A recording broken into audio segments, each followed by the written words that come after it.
زما نازولو کم کې ځوانانو السلام علیکم ورحمت الله وبرکاتو. نو دا دې ګوره سلام مې درته واچوه، سلام نه هېروم. دا په دې خاطر باندې چې سلام زموږ ستاسې مسلمانانو عادت دی، دا نه یوازې موږ هم نه لرو، نو دا عادت ټوله خلک یې لري. نو خدای دې وکړي چې دغه یوه هفته مو بیا په خیر تېره کړې وي او دا کیسې نو هیرې نه کوي. نن مې بیا تاسې ته یوه داسې ښه ښایسته نو څنګه لکه ګل ګلاب یا نو دا خو نه دی، نو کیسه خو ښایسته نه وي، نو کیسه خوندوره وي. څنګه سړی وخوري نو بیا خوند کوي، نه داسې ولا دغسې نه ده، نو څه رقم وي. نو کیسه داسې وي چې د اورېدلو دپاره د انسانانو یا د ځوانانو یا د خلکو غوږونه شک دروي. څنګه داسې شک دروي یا داسې نه دروي؟ نو مقصد دا دی چې یعنې سړی ګوري چې دا اوري چې په شوق سره چې دا کیسه نو څه رقم ده. نو ما تاسو ته نن دغسې یو کیسه راوړې ده چې خامخا به ستاسې خوښه وي. نه نو موږ تاسې خو په دا ژوند کې انډیوالان لرو او رفیقان لرو، نو خامخا یې لرو. نو دا خو نه کېږي که کوچنیان دي هم په بازۍ کې هم خپل انډیوالان پیدا کوي، بیا چې لوی سي مکتب ته روان سي هم انډیوالان پیدا کوي، چې بیا مشران سي ځوانان سي هم انډیوالان پیدا کوي، چې بیا سپین ږیري سي هم انډیوالان پیدا کوي. نو دا انسان د اوله څخه تر اخره پورې په ټولنه کې ژوند کوي، په خلکو کې ژوند کوي، یوازې ژوند نشي کولی. نو د دې خاطر پروردګار عالم دا انسان په یو ټولنه کې پیدا کړی دی. نو اول خو خدای تعالی جل جلاله بابا آدم علیه السلام پیدا کړي، مګر بیبي حوا رضی الله عنها ورسره نه وه او نور کسان ورسره نه وه. بیبي حوا رضی الله تعالی عنها چې خدای تعالی پیدا کړه د حضرت آدم علیه السلام څخه په دې خاطر باندې چې نو بیا نور انسانان نسلونه پیدا سي او یو د بل سره بیا خبرې او دوستي وکړي. نو د دښمنۍ مو دې خدای وساتي، دښمنانو سره به انډیوالي نه لرو. داسې کار به نه کوو چې انډیوالانو خوا به دې سي یا دښمن ځان ته پیدا سي. نو ولې یې وکړو؟ نو داسې ضرور خو نه ده. نو په دنیا کې سړی سلام اچي، دغه سلام د چیش دپاره اچي؟ یعنې چې زه ستاسې سره محبت لرم، دوستي غواړم، ناسته ولاړه غواړم، بل مقصد نه لرم. نو السلام علیکم. ګوره نو په اوله پلا سړی وایي چې السلام علیکم، د دا خاطر و چې دغه مجلس یا دا خلک پوه سي چې دا سړی زموږ دوست دی، یعنې زموږ سره دښمني نه لري. نو د دغه په دغه باره کې مې یوه کیسه پیدا کړې ده. نو دغه دوستي انډیوالي به نو بیا تر سړی تر مرګه ساتي، او که یا په مقصد او په یو چلول باندې به سړی سلام اچي انډیوالي وکړي، یا چلول او دا په مقصد باندې انډیوالي، نو دا خورا خراب کار دی. یو میاشت دوې یو هفته به که ژوندی وي بالا به ختمیږي سره. نو د دا خاطرو څخه به موږ د تلپاتې د عمر تر اخره پورې د انډیوالانو ساتنه کوو، هغوی به زموږ ساتنه کوي. نو د دا خاطرو یو کیسه مې جوړه پیدا کړې ده، نو هغه به ستاسو سره شریکوم. نو عنوان یې دی وایي د دوستۍ تړون. د مځکې پر مخ ډېر شهرونه، کلي او خلک دي چې په بیلو شرایطو او حالاتو کې ژوند کوي. په همدې لحاظ په یوه ښار کې یو ډېر مالداره سړی و چې په یوه ولسوالۍ کې یو بل شتمن زمینداره ملګری درلودی. د دوی ترمنځ دا عادت و چې هر کله به یې زړه وغوښتی د خپلې کورنۍ سره به یې شهر یا کلي ته سفر کاوه. یعنې د کلي انډیوال به رالی ښار ته، د ښار انډیوال به ولاړی کلي ته، او څه د پاسه 20-30 ورځې به یې تېرولې. داسې 1 ساعت او 2 ساعته پار نه ځي. نو خو انډیوالانو ښه په ټینګه انډیوالانو. نو په دې ترڅ کې یوه ورځ د کلي خان او زمینداره د خپل کور کهول سره روان سو او ښار ته ورسېدی. کله چې د خپل ملګري میهمانخانې ته ننوتی، ویې لیدل چې د ملګري زوی یې ناست دی او کتاب ورته غوړېدلی دی.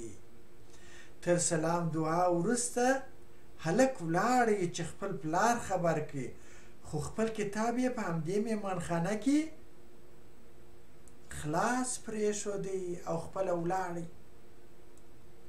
زمینداره سړي وغوښتل چې دا کتاب وویني. کله چې کتاب یې خلاص ولیدی نو ورنږدې سو او چې څه ورقې یې واړولې نو داسې پکښې ولیدل. خان کاکا په لومړي ځل کې 2 اسان او خپل د کور ټول ماشومان راوستل. دومره پیسې د اسانو دپاره خوراک، دومره وریجې، دومره غوښې او داسې نور. دا خرڅ سو، یعنې په میماني کې خرڅ سو. بیا په 2مه پله، بیا په 3مه پله او داسې نور. زمینداره سړي چې دا کتاب مخ ولوستی ډېره خوابده سوه او ځان ورته سپک معلوم سو. خیر کله چې د ملګری راغی تر سلام دعا وروسته یې بې له ځنډه څخه ورته وویل شاباس، څومره ښه دوستي، زما د کلو کلو د راتللو حساب او کتاب در سره د خرڅې لیکې او پر ما باندې د خرڅ احسان اچوي. ښاري سړی چې پوه او د فکر هوښیار و په خندا سو او خپل ملګري ته وویل عجبه ښه خبره دې وکړه. د دې لیکلو مقصد دا نه دی چې زه پر تا احسان اچوم او یا هم ستا نه د دې عوض غواړم. مقصد دلته دا دی چې هر کله وغواړم د دوستۍ په باره کې فکر وکم سم د لاسه کتاب ته ګورم، وینم چې ما دا دوستي په دومره زیاتو پیسو پیدا کړې ده او څنګه به څوک وکړای سي دا زما سرمایه بې ځایه او بېهوده تلف کي یا ضایع کي یا وغورځوي زما څه او یا یې وغورځوي. ځکه خو دا دوستي تر مرګه پورې پالم. په دې باره کې یو فارسي شاعر هم دی، هغه وای موی سفیدم را فلک رایگان نداد، این رشته را به نقد جوانی خریدم. نو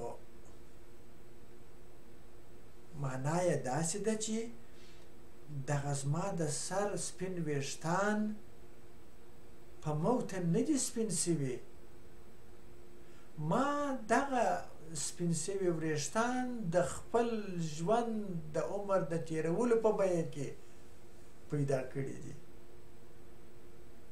ګوره نو دا ښې خبرې یا هوښیارتوب دومره ګټه کوي.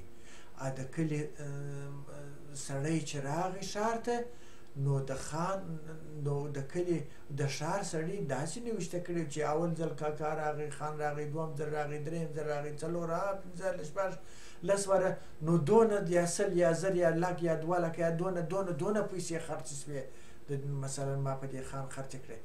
نو کله چې دا سړي د کلي سړي دا حالت ولیدي او په خدای دا خو په ما ریشخند وایي، دا خو په ما بوسخند یې ووه، دا خو زه سپک ورته ښکاره سوم، دا خو په ما احسان چې یو داسې شیطان وینې. شیطان 200 خبرې ورته جوړې کړې.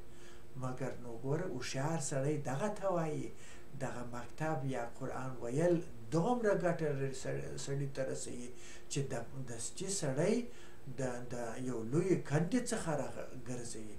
نو د ښار سړي دستي ورته ویل چې دا خو ما په دې نوشته کړي دي چې هره پلای ګورم چې دونه پیسې مې په تا مصرف کړي دي، نو تا کله پرېږدم چې راڅخه خبرې سې، نو ته خو زما سره مفت نه یې انډیوال سوی، دغسې په پیسې مې در باندې خرڅې کړي دي.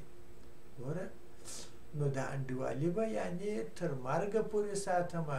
داسې نو نه دی چې وایي یار تر کوڅه تېر کړم رنګ یې هېر کړه، یو ورځ سلام، بیا ورځې ناستې، 3مه ورځ خوابدۍ ذاته په خپل مخه زه په خپل مخه. یا انډیوالي به تر مرګه ساتو او دغه انډیوالي کې به علم او کمال په خرڅ اچوو، سړه سینه به په خرڅ اچوو، نو د بد ګمان څخه به ځان ساتو او په دغسې کارو کې چې زموږ کار به نه لرو نو ګوره سړی چې د یو چا کره ولاړې میلمه سو نو د هغه په کور کې خو هر شی شته نو دا میلمه به د کور هر شی خلاصوي ګوري بیا صندوق به هم خلاصوي فیصله غوټه به هم خلاصوي شاوخوا په تر پردې شاته به هم ګوري یا دغه بد کار دی د چا په کار به کار نه لرو میلمانه یې نو به سړی میلمستوب میلمستیا کوي قرار به ناست وي خوري به چشي به حساب به نه لري نور نو په پوست و پاس و